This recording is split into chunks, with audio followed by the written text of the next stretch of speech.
کہ آخر یہ سب کیسے ہوا، میں اتنی کم عمری میں 13 سال کے بچے کی ماں کیسے بن سکتی ہوں۔ یہ بات جیسے اماں کے لیے حیران کن تھی، میرے لیے بھی اتنی ہی تھی، کیونکہ اس کالی خوفناک رات کا ایسا انجام ہوگا مجھے بالکل بھی اندازہ نہیں تھا۔ میں جس راز کو سینے میں دباتے پھر رہی تھی وہ اس طرح باہر آئے گا، میں نے کبھی سوچا نہیں تھا، نہ میری سوچ وہاں تک گئی۔ خیر اب وہ وقت بھی جا چکا تھا اور یہ قیامت میرے سر پر تھی۔ اماں نے مجھے چیک کرواتے وقت بچہ ضائع کرانے کا بھی سوچا، لیکن ڈاکٹرز نے بتایا کہ اس بات کو 3 مہینے ہو گئے ہیں، اس لیے نہیں ہو سکتا۔ اگر اس کے باوجود ایسا کرنے کی کوشش کی جاتی تو ماں کی جان کو خطرہ ہے۔ اب جو بھی ہوا تھا وہ میری ماں تھی، اس لیے وہ مجھ سے پوچھنے کی کوشش میں تھی کہ آخر ایسا کس نے کیا تھا میرے ساتھ، لیکن میں چاہتے ہوئے بھی نام نہیں بتا پا رہی تھی۔ ایسا لگتا تھا میری زبان پر تالے لگ گئے ہیں۔ اماں جب پوچھ کر تھک گئی اور میری طرف سے کوئی جواب نہ ملا تو ان کی مار بھی کھا لی۔ میں پھر بھی خاموش رہی۔ آخر تھک کر وہ مجھے کمرے میں چھوڑ کر چلی گئی۔ جانے کے بعد میں کتنی دیر اس انتہا کے احساس کو محسوس کرنے کی کوشش کرتی رہی جو میری زندگی میں کیا الجھنے لے کے آنے والا تھا۔ خیر اماں اب کر بھی کیا سکتی تھی، خاموش ہو گئی، مجھ سے بات کرنا بند کر دیا۔ بات کرتی تو بس اس انسان کا نام جاننے کی امید میں، مگر میں کچھ نہ بتاتی۔ اماں کے لیے سب سے مشکل مرحلہ ابا کو بتانے کا تھا۔ ایسی باتوں پر تو لڑکیوں کو مار دیا جاتا ہے، اس لیے وہ ڈر رہی تھی کہ ابا کیا کریں گے میرے ساتھ۔ ایک دن ہمت کر کے اماں نے ابا کو بتا دیا۔ اس کے بعد کتنی دیر ان کے جھگڑوں کی آواز آتی رہی۔ ابا غصے میں دندناتے ہوئے میرے پاس بھی آئے اور مجھے چیختے ہوئے مارتے رہے، مگر میں خاموشی سے ان کی مار برداشت کرتی رہی۔ تب اماں بیچ میں آئی اور مجھے چھڑوا لیا کہ اس حالت میں اتنا ظلم کرو گے تو وہ مر جائے گی۔ اماں کے منہ سے تب پہلی بار میں نے اپنے لیے مرنے کی باتیں سنی۔ ابا گاؤں چلے گئے اور پھر کئی دن نہیں آئے۔ میں نے گھر سے باہر جانا بند کر دیا کیونکہ اب میری صحت بھی ایسی تھی کہ کوئی بھی ایک نظر میں پہچان لیتا۔ محلے والوں کو پتہ لگ گیا تھا، وہ اکثر گھر آ کر طرح طرح کی باتیں کرتے تھے اور اماں پولیس کے پاس جانے کا کہتی، جس پر میں منع کرتی اور نہ ہی میں اپنی زبان کھولتی۔ اس واقعے کے بعد اماں مجھ پر ہی الزام لگاتی کہ یہ سب میری مرضی سے ہوا ہے۔ ابھی میں کچھ نہیں بتا رہی تھی، لیکن مجھے ان باتوں سے کوئی فرق نہیں پڑتا تھا۔ وقت کیسے پنکھ لگا کر اڑ گیا پتہ ہی نہیں لگا۔ میں اماں کے ساتھ کام کاج بھی کروا لیتی، لیکن اس دوران ہم دونوں میں بالکل خاموشی رہتی۔ ماں بیٹی کا ایک تعلق ٹوٹ سا گیا تھا۔ شاید وہ خاموش رہ کر مجھے بولنے پر اکسا رہی تھی۔ پھر وہ دن بھی آ گیا جب 13 سال کی عمر میں نے ایک بیٹی کو جنم دیا۔ اس وقت جب میں خود کھیل کود کی عمر میں تھی، اپنی بیٹی کو ہاتھ میں لی، اس کے معصوم چہرے کو دیکھتے ہوئے میں نے خوشی سے اسے گلے لگا لیا۔ ماں چاہے 24 سال کی ہو یا 13 سال کی، ماں ماں ہی ہوتی ہے۔ اس بات کا احساس مجھے تب ہوا تھا۔ میں ہر چیز سے بے خبر تھی، لیکن اتنی کم عمری میں اتنی اذیت کے بعد اپنے وجود کے سہارے کو دیکھنا انتہائی سکون بخش تھا۔ اس لمحے میں ہر دکھ تکلیف بھول گئی تھی۔ میری اماں اور بہنیں جو اتنے مہینوں سے مجھ سے ڈھنگ سے بات نہیں کرتی تھیں، اس مسکراتی ہوئی اشال کو دیکھ کر خود کو روک نہ پائیں اور خوشی خوشی اسے اٹھا کر اس کے ساتھ ہونے کا یقین دلایا۔ میری بیٹی کا نام اشال رکھا گیا تھا۔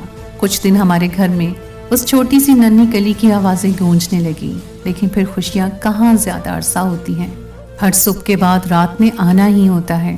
ابا جنہوں نے ابھی تک دل سے معاف نہیں کیا تھا مجھے، باقی سب تو چلو اشال کے آنے سے تھوڑے بدل گئے تھے، لیکن ابا خود ہی نہ جانے کیا کچھ پلان بناتے جا رہے تھے۔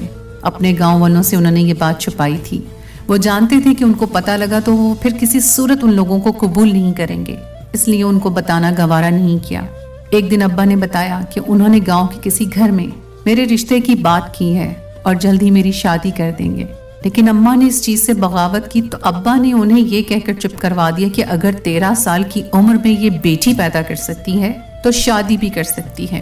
اب وہ کسی کی نہیں سن رہے تھے اور آخرکار ابا نے اپنی ضد پوری کر ہی لی اور گاؤں میں ایک جاننے والے کے بیٹے سے میری شادی کی تاریخ بھی رکھ دی۔ گاؤں میں تو یہ چیز بہت معمولی تھی کہ اتنی کم عمر میں شادی کر دی جاتی ہے، اسی لیے کسی کو کوئی اعتراض ہی نہ ہوا۔ لیکن اس کے بعد بھی قربانی مجھے ہی دینا پڑی، مجھے اپنوں سے دور ہونا پڑا۔ کچھ عرصے بعد میری سادگی سے شادی ہو گئی اور میں گاؤں چلی گئی، لیکن وہاں میرا دل نہیں لگتا تھا اور میں بیمار رہنے لگی۔ سب لوگوں نے اتفاق کیا کہ گھر سے کم عمری میں دور ہونے کی وجہ سے ایڈجسٹ نہیں ہو پا رہی۔ میرے شوہر اسلم نے اپنے ابا سے بات کی اور اس کے ابا نے میرے ابا سے بات کر کے شہر میں ایک چھوٹی سی دکان اسلم کو کھول دی۔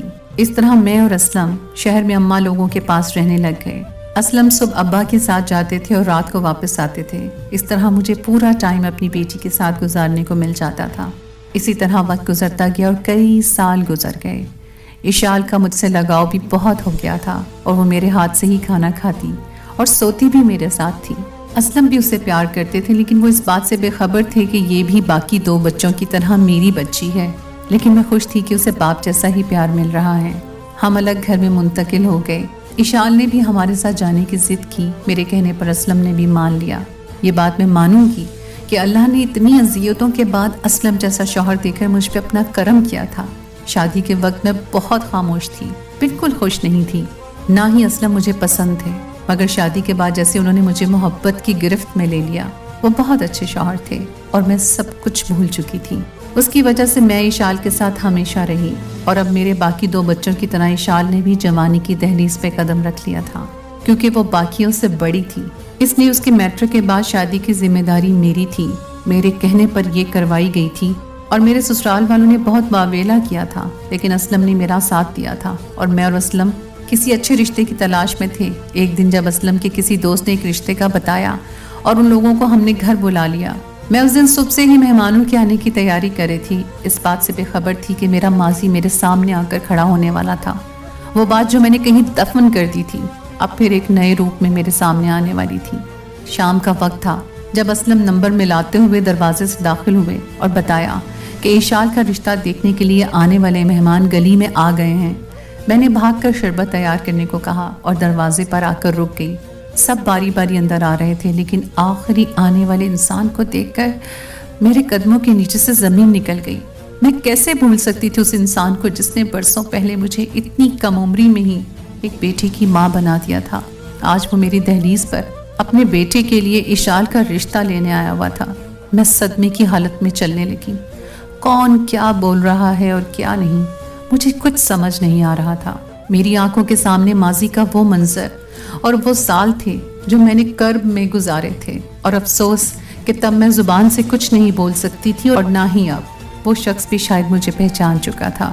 کئی بار ہماری نظر ملی اور اس کی نگاہیں کسی سچ کی منتظر تھیں۔ جیسے وہ وقت گزرا اور ان کے جانے کے بعد میں سر درد کا کہہ کر سونے کے لیے لیٹ گئی، لیکن وہ ساری رات میں سو نہیں پائی۔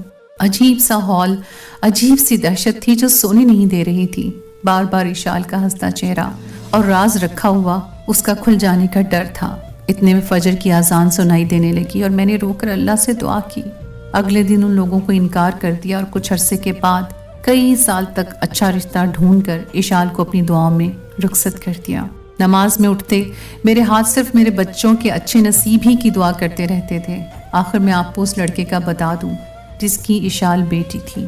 وہ کوئی اور نہیں، میری خالہ کا بیٹا تھا، جس نے مجھے اپنی جھوٹی محبت کے جال میں پھنسایا تھا اور گناہ کی دعوت دی تھی، وہ بھی اس وقت جب میں کم عمری میں تھی اور یہ قدم اٹھایا۔ میں نے کبھی یہ نہیں سوچا تھا کہ جس ماں اور باپ نے مجھے پال پوس کر بڑا کیا ہے ان کے ساتھ دھوکہ کرنے جا رہی تھی۔ آج مجھے اپنی غلطی کا احساس ہو چکا ہے۔ خدا را اپنے والدین کو کبھی دھوکہ نہ دیں اور کبھی کسی کی باتوں میں نہ آئیں۔ آج کل حالات بہت خراب ہیں اور جسم کے بھوکے ہیں یہ لوگ۔ میری دعا ہے کہ اللہ تعالیٰ ہر بیٹی کے نصیب اچھے فرمائے، آمین۔